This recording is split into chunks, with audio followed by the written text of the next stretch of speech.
I'm back, y'all, and with a brand new show. So, welcome to Yappin with the Stars, a show where I talk about life and spirit with help from this planet, stars, and zodiacs.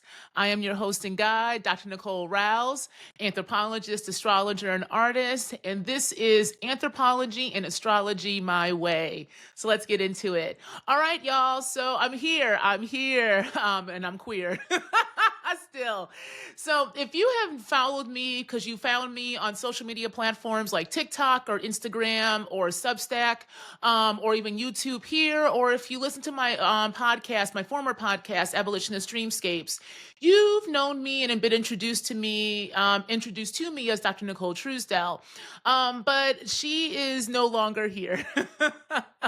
I'm a Scorpio rising, Leo sun, Taurus moon, and as Scorpios tend to do, especially Scorpio risings, I've gone through this whole goddamn death and rebirth cycle. I talked a bit about that in season 1 of my former podcast, Abolitionist Dreamscape. So go back and listen to that if you're not familiar with it. But right now, I'm 43 years old, and I'm at the end of this kind of quote unquote astrological middle age.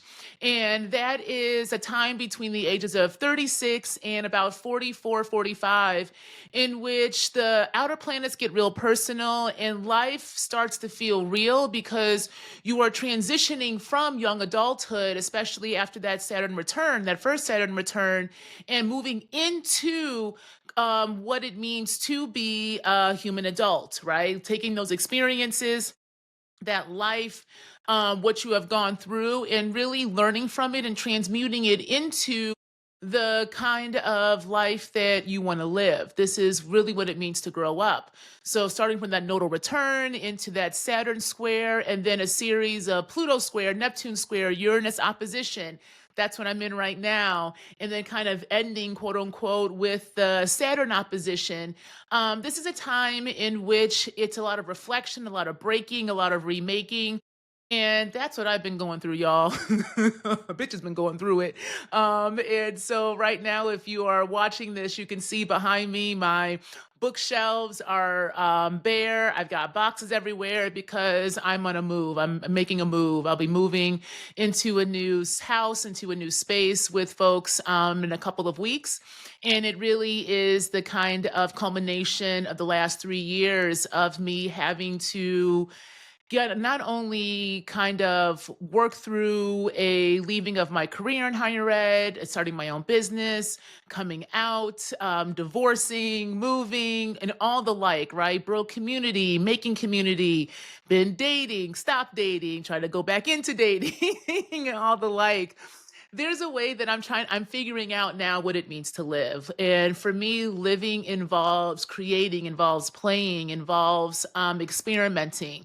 And that's why a lot of my work is around dreaming, what I call embodied strategic dreaming, which is my Patreon. And do a little plug here. I'd go into a lot more of this and exercises and meditations and contemplations and reflections and group conversations and communing and studying on my Patreon and by the strategic dreaming. So if you want to dream and learn more with me, go over there and subscribe. I got all kinds of fun stuff this month in April and going forward, from drop-in play date sessions with curiosity to watch parties. We're watching Lovecraft Country and also going to watch that documentary this month, The Rise and Fall of LuLaRoe. That shit's crazy, y'all. That shit. We got to talk about MLMs and cults, especially going forward. I'm going to touch that in a little bit in the show. But we're going to be talking about that going forward, especially with the kind of shifts into Aries with Neptune and Saturn, but also this activation in Pisces, the rise of the charismatic leader and cults and kind of grifts and scams, along with spirituality and understandings of faith and belonging, are all going to be rise to the surface once again. So in the Patreon, I want to kind of talk and work through that with folks, because if you're in a deconstruction process, if you quote unquote left the church, there is still a kind of void there that is going to need to be filled. And there's a way that if you are, not willing to kind of understand that breaking process and what faith is and how it will be essentially tested, it's really easy to fall right back into those kind of scripts of giving your authority up to the next charismatic leader that comes on. So we'll get into that throughout the kind of course of the show in the coming months, but a little preview of that. So on the Patreon, we're going to be watching some documentaries and shows around that. And then Lovecraft Country is a great example of what it means to work with the fantastical, right? To make sense of the present through fantasy. And in that kind of fantastical and in that conjure, how do we create new futures through storytelling and play, right?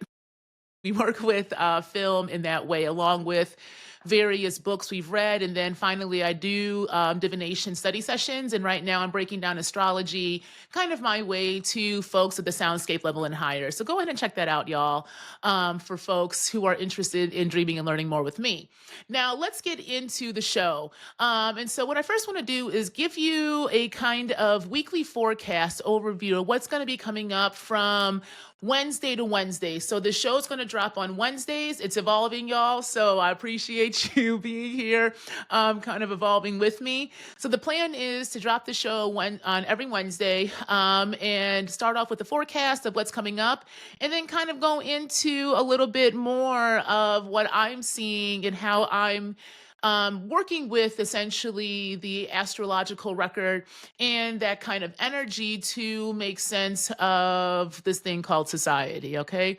So let's get into the weekly forecast. All right. So April 2nd through April 8th/9th, what we have are a few transits coming up, all right? And after this March that we've had, in which we've been sitting in retrogrades, we've been sitting in planets being in quote unquote their fall, and these kind of rapid changes, the energy of April overall, but especially this first part of April, is one that is asking us to take the lessons that we have had to face and have been forced to face these last few weeks, really these past few years, but especially these last few weeks, and really ask ourselves then, what is the action required for us as these planets start to go direct? So what do I mean by that? Well, first, we've got the outer planet Neptune finally leaving the sign of Pisces, where Neptune likes to hang out, and where it finds its domicile and joy. And it's moving into Aries. So we're seeing the deep waters dry out. And this started on March 30th. And what's going to happen is it's going to be there. It's going to be in Aries for about 7 months. It'll go back into Pisces because Neptune naturally retrogrades like all the planets do. And then it'll go back into Aries and it'll stay there for the next, 12 years or so. Because again, the outer planets, Uranus, Neptune, and Pluto all have much longer transits. So this is what I call making dreams come into reality. This is Neptune and Aries energy for me. The last time we saw Neptune and Aries was 1861 to about 1875. Now that's during the American Civil War. It's also during the time of the kind of budding of spiritualism. Spiritualism was a religious movement that started, you had it in the US. It also is very popular over in Europe, especially in France, around 1840. It started in upstate New York with some sisters who were conducting these kind of what we call seances, communications with the other side.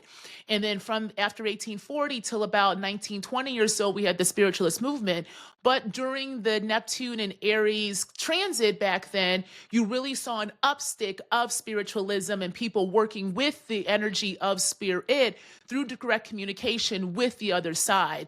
Now, this was in direct kind of pushback to more types of established religions, in which a lot of the established religions, you have to go through an intermediary, right? You go through a priest or a rabbi or somebody else, right?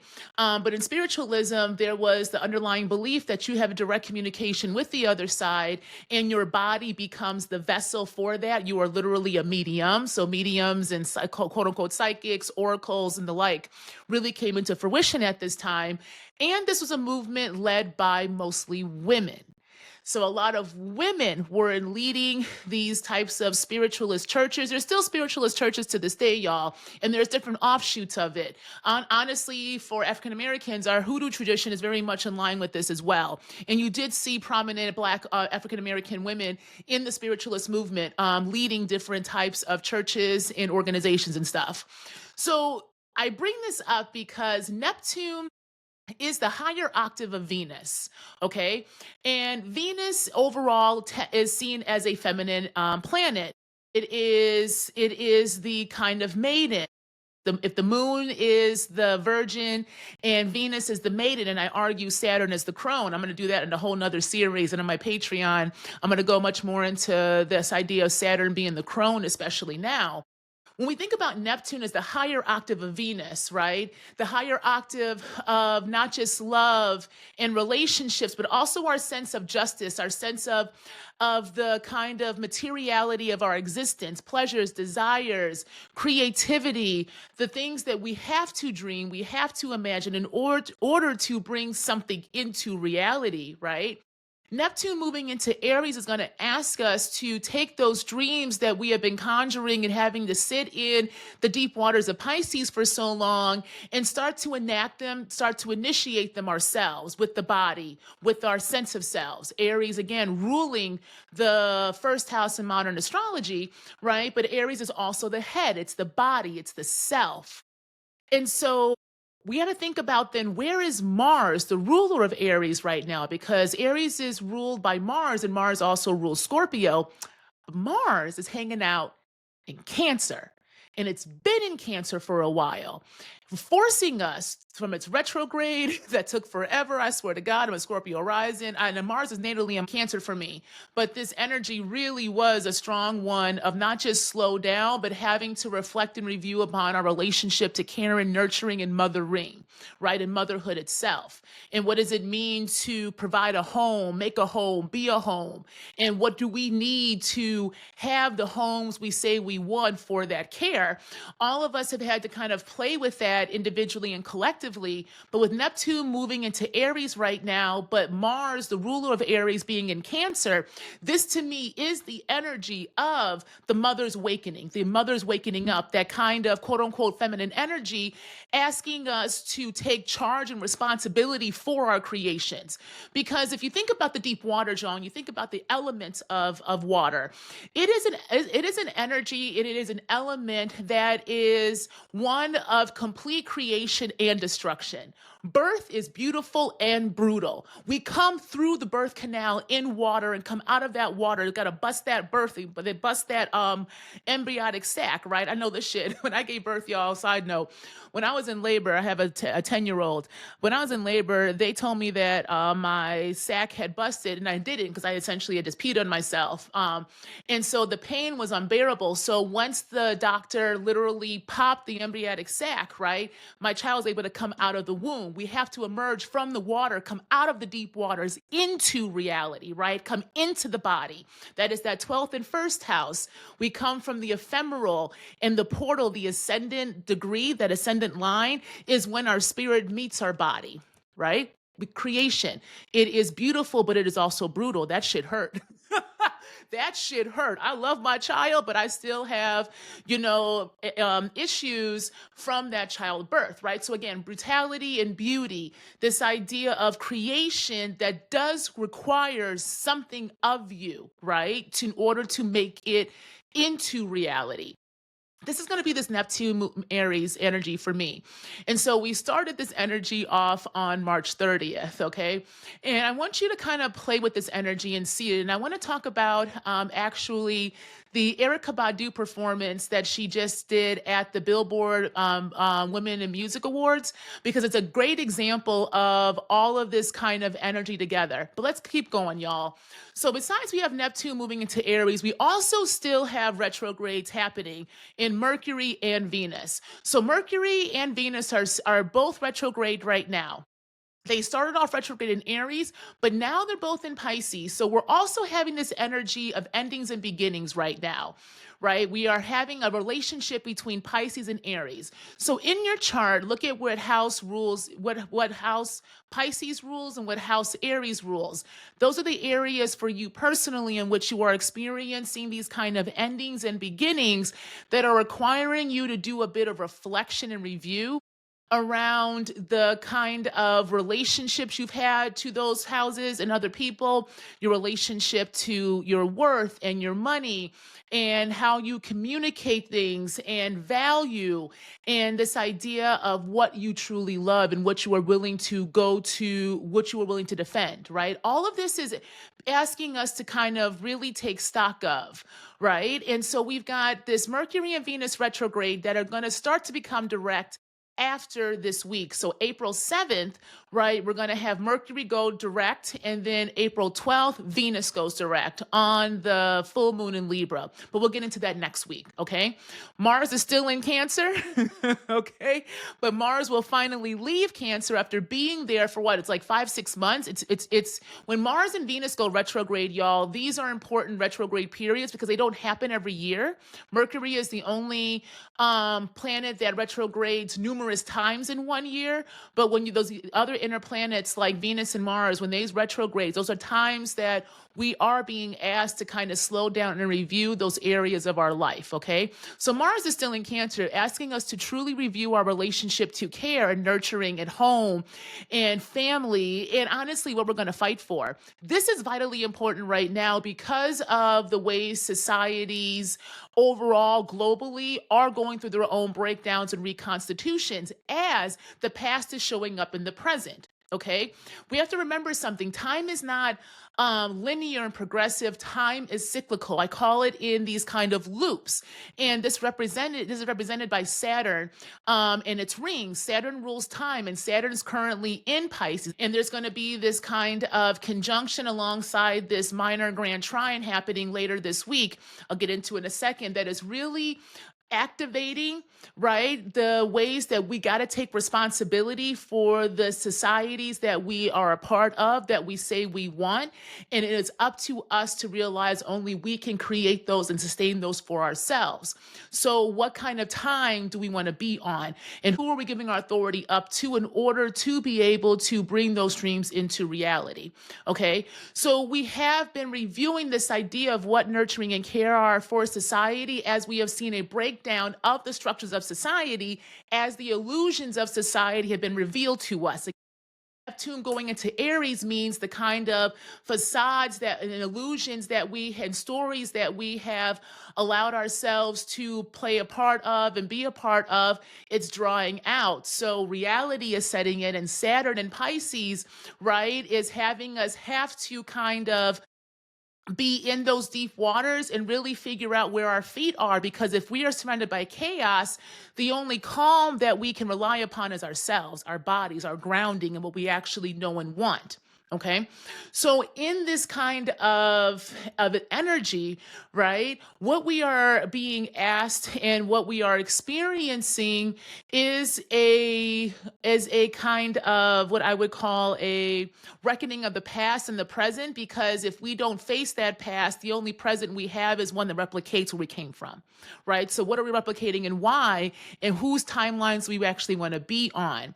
So as we are seeing the ways that society and what the state is trying to do in terms of moving history, reworking history, going in and challenging the historical record of the archives and the museums, cutting funding, all of this stuff, right, is an example of why it is important to have your own head and know where you come from, because power is trying to move the narrative, move the timeline to fit it.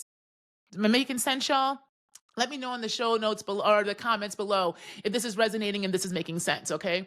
So with all of this, right, we're having to face a past that must be faced in order for us to be in the present and make sense of what is going on right now. This is reality. Reality is colliding and it is breaking and it is showing the ways that the floor was never stable to begin with.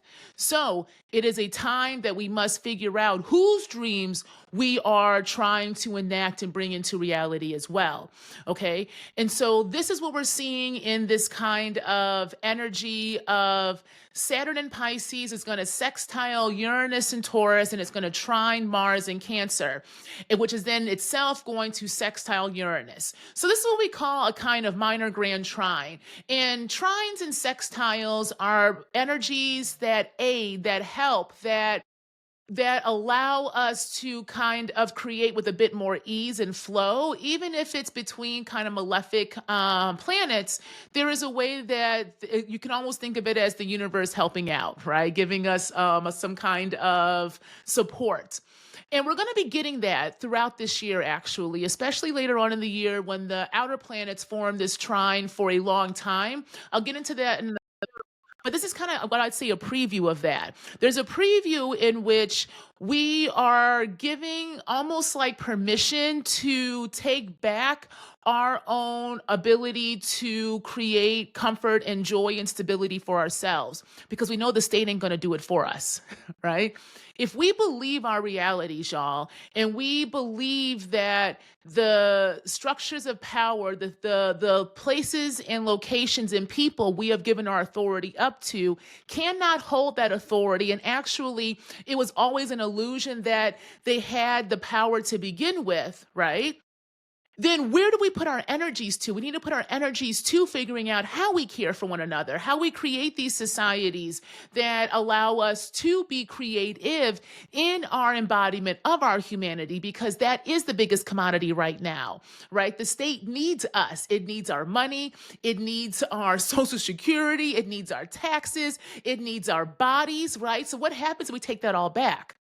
What happens if we are disruptive? This Uranus and Taurus energy, do shit differently, shake it up, shake up old structures and systems that have told us that this is safety and security and stability, when in actuality, all we are seeing is disruption and chaos and mediocrity that is being couched to us as innovation.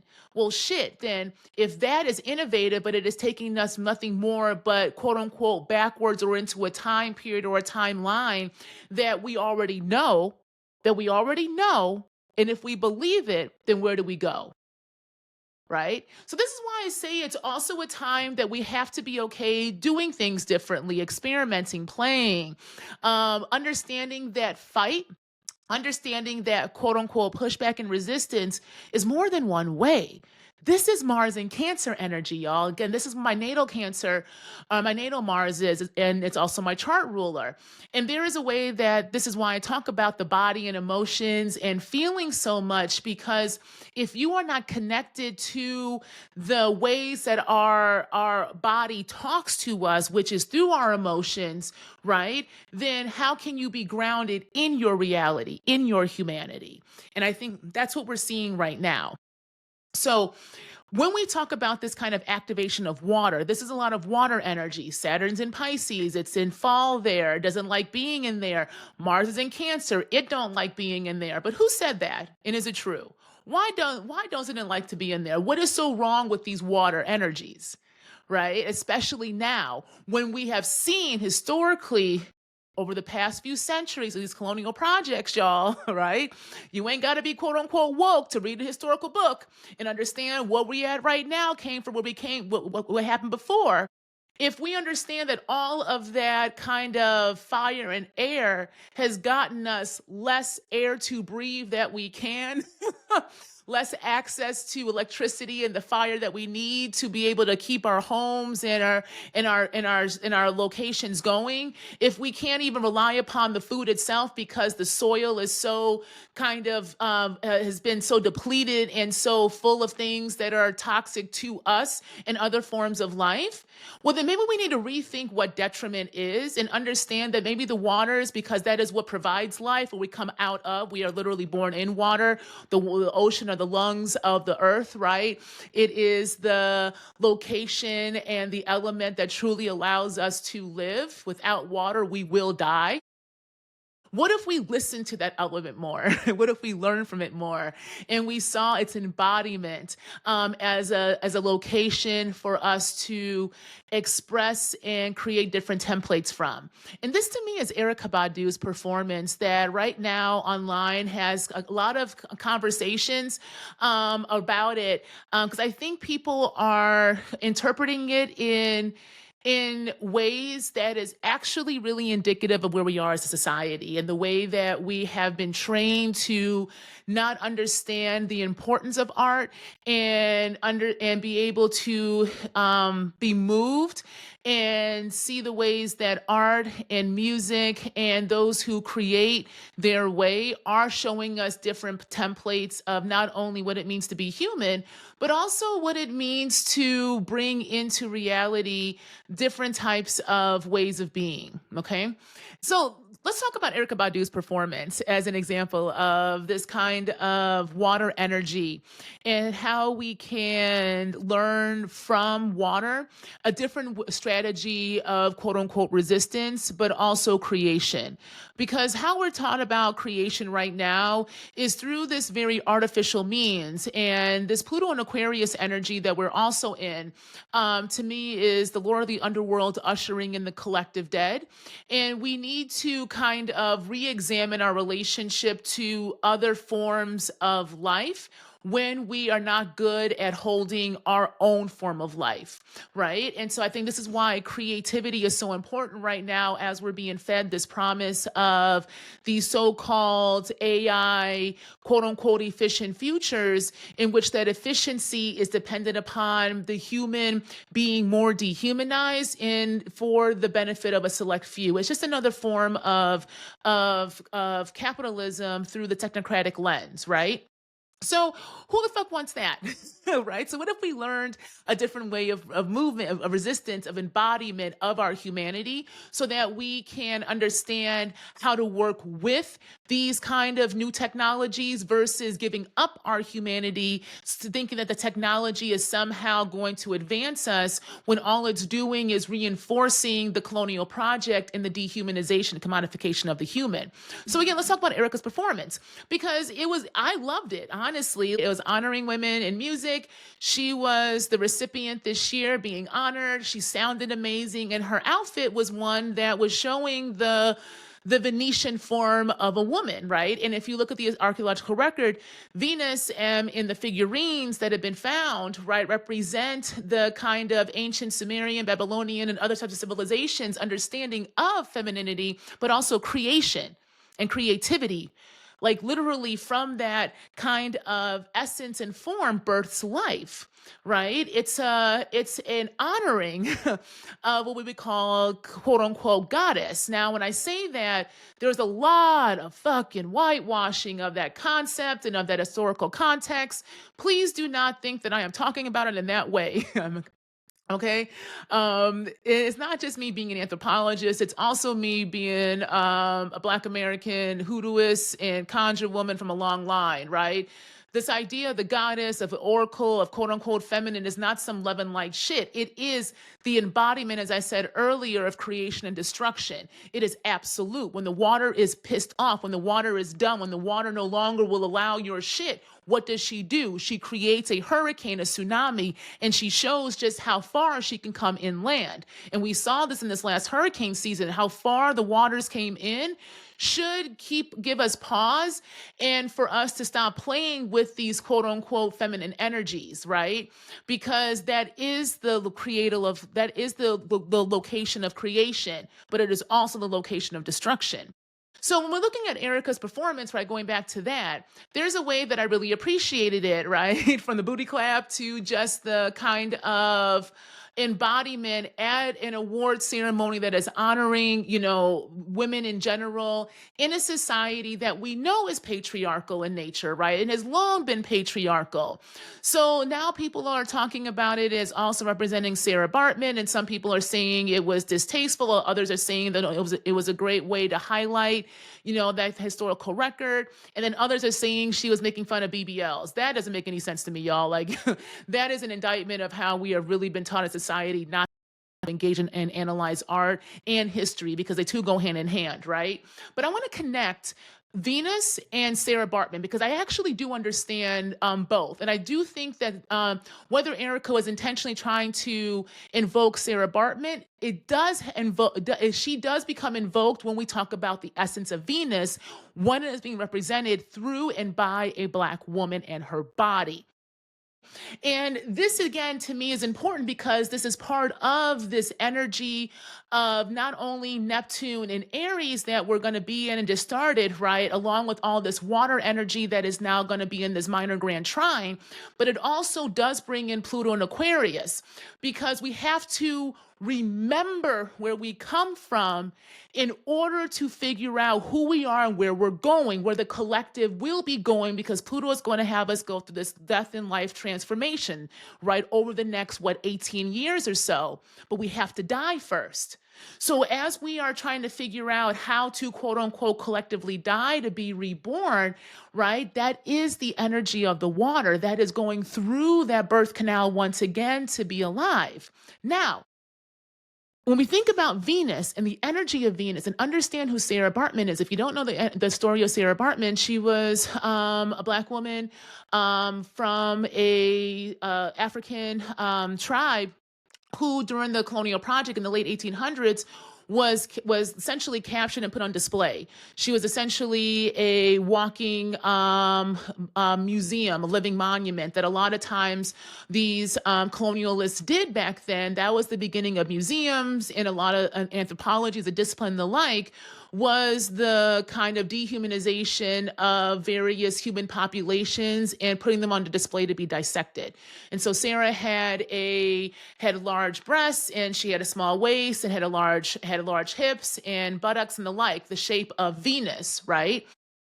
When we understand the colonial project as a Christian white patriarchal project coming out of a long history of patriarchy, and we understand the way that Venus represented as a main figure of a lot of ancient societies and how that was literally cut out of the record once patriarchal understandings of rulership and religion came into fruition, right?